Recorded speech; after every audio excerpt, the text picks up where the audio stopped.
You ready? Everyone's ready. Start straight to question. Hey, Bruiser, you got a few guys who have never been through this postseason before. How do you think they'll respond? Do you think they're aware of what's coming? We'll see on Friday. You never know. We got a lot of guys who haven't really been in this situation before, pretty much the entire team. So just another experience for a young group. So I think the guys are excited about going to the tournament. So we just have to see. It's all about our prep. As long as we're prepared mentally, physically to go, I think we'll be all right. But a lot of this is going to be new for most of the guys. Is there any special message that you give to these freshmen going into a situation like this? Like you said, never been through. Now, that Cal sort of downplays the SEC tournament. I just think he just wants us to play well and keep our momentum going from what we've been playing the last few weeks. So I think that's the biggest thing right there. But Cal really downplays it, and but I think the guys are excited to go into the tournament to have this experience. I think they're excited about it. Bruiser, when you went back and looked at the video of the Tennessee game, what impressed you? What do you feel like you guys did well to win that game? I thought we did some of the thing in the first game. We thought we got bullied a little bit, and we didn't raise to the level of the physicality that you have to raise your level to play against Tennessee. Every team has to raise their level to that type of physicality when you're playing them, and I think we did. And going back, that was one of our biggest things. And we cleaned up some things. They beat us to every loose ball, every loose rebound in the first game. We came up with a lot of those.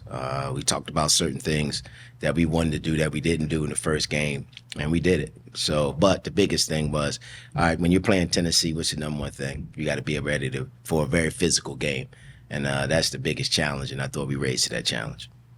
How have you seen Adu kind of progress over the course of this season, especially maybe in that regard with the physicality and the motor, and how important can he be to a tournament team? Well, I think he's always had that from the beginning, but he missed a month. So, you miss a month and then you come back. But I've always thought he brought great energy to us. But, it takes you a little bit of time to get back.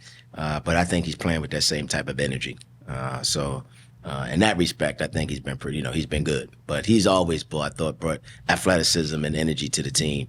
And I think he's done that all year.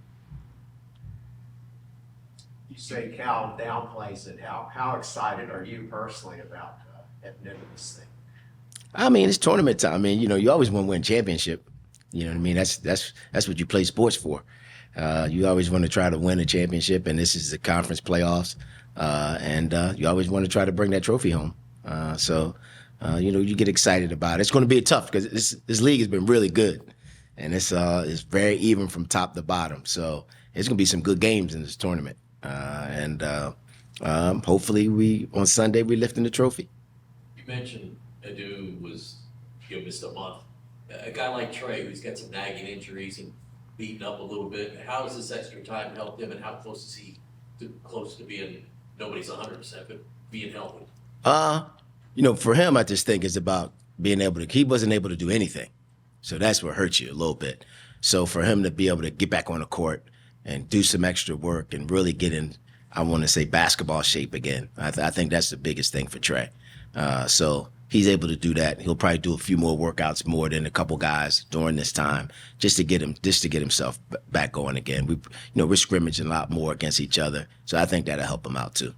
With 3 7-footers going into the postseason, is it just going to be a game by game thing in terms of who gets more minutes, or the matchup based, and how is that something you all like to have 3 options at your disposal instead of just maybe 1 or 2? I think we've gone with that since they've sort of came back.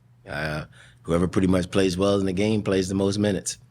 It's workforce, so I think we can continue that. That's not a problem. All 3 of those guys bring something a little bit different, but I think all 3 of those guys have stepped up when we really needed them to. So hopefully, we're gonna need those guys in the tournament. Savannah Mayer had that hot start and then disappeared for a couple of games, and then has reemerged a little bit. What have you seen? Has he just been able to adapt to the game a little bit more since that Georgia start? And when he had those 12 points in 5 minutes?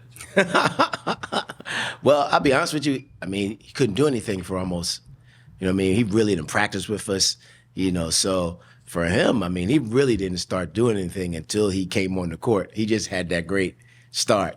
But, you know, again, just like Trey, just like it do, when you miss that type of time, it takes you a little bit of time to get yourself back together, get your rhythm going, find your niche, a little bit of what you need to do for us to be able to win.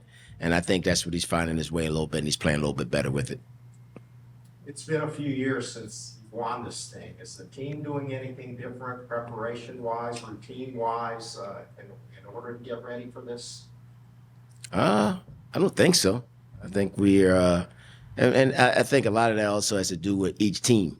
So each team is a little bit different. Sometimes you prepare differently when you go into these tournaments with you have. So you know, like I said, we just trying to get ourselves ready. We won't know who we play until Thursday, late Thursday night. So right now we're just working on us a little bit and trying to get ourselves together. What's different about Antonio now as opposed to a year ago going into the postseason? One, he's a lot more confident, but that's obvious. I think the players around him have helped him. Last year we asked Antonio to do a lot for us. I don't think he really has that burden on this team, so he can play to his strengths, and he's played to his strengths. He's had an unbelievable season, and I think he's a lot more comfortable playing at this level of play every night. What to expect, not from the fans or anything like that, but when he steps on the court against certain guys, against certain teams. You know, he was good for us last year, but I mean, he's been better. Just because I just think he just has so much more confidence in knowing this is what I'm stepping into right now, and he's had an amazing season. What is it about this team you think that makes them play just as good, if not better, on the road as opposed to away from home? And how nice is that, knowing you're going into games that are only going to be away from road? Well, y'all get this narrative about us playing better on the road than at home. There's just stats about it that say that they'll just shoot better and score more. Really? Okay, I haven't been paying attention to that stat, but I'm not sure. I don't know how to answer that question because I never really paid attention to it. And I've looked at our season. We've had close games at home and on the road, you know, I don't know. I don't want to say our guys play more comfortable on the road because we've had some really good games at home too. So, but I mean, I think this team has all season long. We just gotten better and better at the things we need to get better and better at. So if a road game came up and we were better at it, we were able to win the road game. If a home game was we need to get better at something, we were better at it at home. You know, at home, one thing about when you're on a team is when you're on the road, it's just you. There's no distractions. You don't worry about your family. You don't worry about all that stuff like that, what's going on. It's all about you. It's about all you guys together in there in one, knowing that if we don't do what we all need to do, then we're going to get hurt in here tonight. So that's, I think that goes to any team. And I think our guys really, you know, when you got a good team, those guys understand that. Bruiser, you talked about the physicality that was needed to beat Tennessee and really this last 5-game winning streak. But does that message kind of maybe, you know, hit home more for guys now about being physical and attacking the glass and all the things to coincide with this winning run? Well, I mean, when you have young players, you know, this is an older league. They test you that way.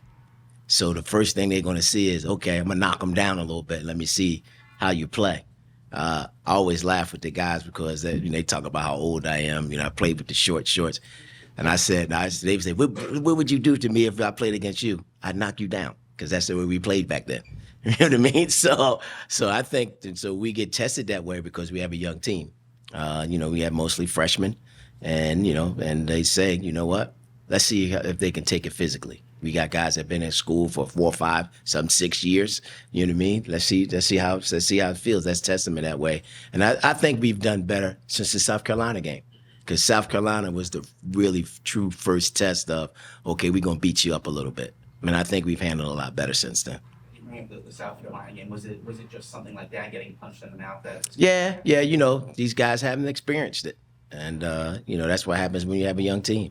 You know, so the best thing about it, I think we've learned from the experience. So I think that's the true value of those guys really picking up what we need to do. We won't be able to talk to you after the Ole Miss and Texas A&M game. Can you just talk about what you remember about the Ole Miss game and just what worries you about them? And then same thing with Texas.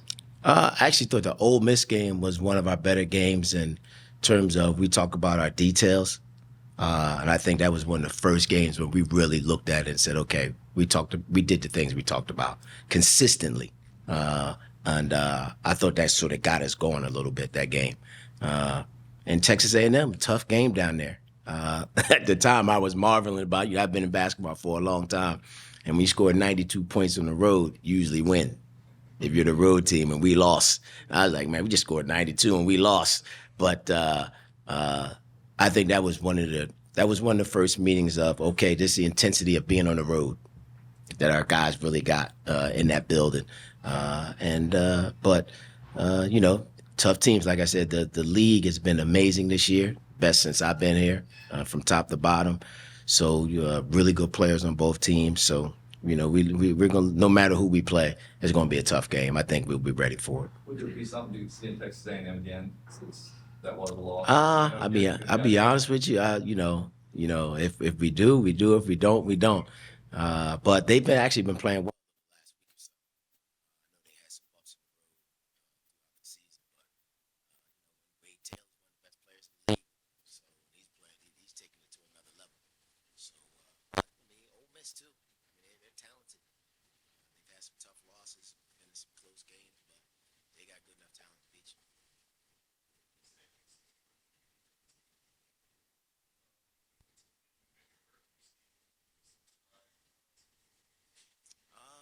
Communication.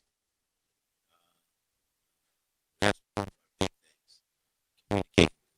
Just being in the right places at the right time. Like I said, go back to your details of your game plan. That's something that you can always get better at. And I think we've improved in that nature. But I think definitely communication is a big thing. That's one of the toughest. I think I spoke before about how you got to get better. The big thing for the young kids is talking and turnovers. We really never turned the ball over, and we've gotten better with our talking. So communication is a big deal, and you can always get better at that. And because our communication is getting better, that puts you in the right places. So we got to continue to do that going forward. You've been doing this a while now, and you look pretty calm. Are you nervous at all? And what are you telling the team about nerves and dealing with nerves? I mean, I don't think you really talk about that type of stuff. I mean, you just try to go out and play. I've been doing this for a long time. You're trying to tell me how old I am, but I mean, you just take it step by step. You just try to hope that everybody's on the same page. You always get nervous before the games. I don't care whether you're a player or a coach, but once you've been through it, you understand that's part of the game. So, but we don't harp on that. We don't harp on that in our meetings or anything like that. We just talk about what our goals are, how we need to get better, and how we can achieve them. So that's it. Bruiser, obviously Reed had a great high school career. But was there a time early on, or when did you realize, hey, this guy's going to adapt really quickly? We really got something here where he's going to have a really good freshman year. Probably the practices for Canada. Yeah. Did you see that early? Yeah, we were okay. What did you see that told you that? We said, okay, he's a little bit better than we thought. So, for me, because I actually watched him a lot. Like I was out in the spring that year recruiting. So I actually followed him. I actually was the one that sort of watched his games in the spring, a little bit right before summer. And he's a little better athlete than I thought. I always loved his passing, even as an AAU player. You know what I mean? He always found it, saw it before it happened. But I just think for us, it was about his athleticism and his shooting, because he wasn't always a great shooter in AAU. So his shooting has become so much more consistent. Is that just from practice, or did you guys change anything in his shooting? Nah, we didn't change anything. Cal talks about it. He says high school coach said the reason why his shooting changed because he had to take all the shots as a high school player, and he had 15 guys on him at all times. So, so you took some tough shots all the time. So, but I would say that was the biggest thing. But for me, probably was a little bit better athlete than I thought he was. Bruiser, you saw his AAU team a lot. How beneficial do you think it was to him that it seemed like they didn't really have a lot of stars? I mean, obviously he was a star, but he didn't play like one on that team. How beneficial was it to be in that situation and then come into this one already kind of having played like that? Now the kid wasn't McDonald's All-American now. I mean, keep But I'm forget saying- the kid wasn't like he didn't just pop up and they say, "Oh my goodness, look at this kid." Now he was a top 25 player in the country. So I mean, that part of it was, like I said, for me, I thought he was a good athlete, but not as good as he ended up being. But I mean, we thought he could play. We thought he would be okay as a player. Now he's had a phenomenal season. One of the things you learn about players are their IQs, how they pick up. I think this team here for young kids have great IQs. And he's one of them. He's the guy's one of the highest IQs on the team, basketball IQs on the team. But I think all our freshmen are pretty good, and I think that's one reason why we've had some of the results that we have is because they're able to do that. But, we thought he'd be a good player. Our expectations, I know the kid is a folk hero here, but, we thought he'd be good. But, I know y'all love it that, he's done what he's done. But we thought he would be good. You know what I mean? We thought he'd be a good player. So some of the stuff is not surprising us. Thank you. We're gonna get the players in. All right, good.